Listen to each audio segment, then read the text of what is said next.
In this video, we'll be looking at the dataset on used car prices. The dataset used in this course is an open dataset by Jeffrey C. Schlimmer. This dataset is in CSV format, which separates each of the values with commas, making it very easy to import in most tools or applications. Each line represents a row in the dataset. In the hands-on lab for this module, you'll be able to download and use the CSV file. Do you notice anything different about the first row? Sometimes the first row is a header which contains a column name for each of the 26 columns, but in this example, it's just another row of data. So here's the documentation on what each of the 26 columns represent. There are a lot of columns, and I'll just go through a few of the column names, but you can also check out the link at the bottom of the slide to go through the descriptions yourself.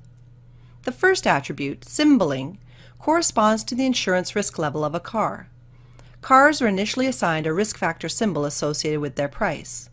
Then, if an automobile is more risky, this symbol is adjusted by moving it up the scale. A value of +3 indicates that the auto is risky. -3, that it's probably pretty safe. The second attribute, normalized losses, is the relative average loss payment per insured vehicle year. This value is normalized for all autos within a particular size classification: two-door small, station wagons, sports specialty, etc., and represents the average loss per car per year. The values range from 65 to 256. The other attributes are easy to understand. If you would like to check out more details, refer to the link at the bottom of the slide. Okay, after we understand the meaning of each feature, we'll notice that the 26th attribute is price. This is our target value or label, in other words.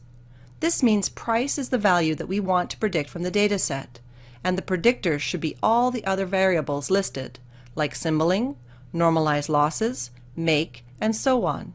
Thus, the goal of this project is to predict price in terms of other car features.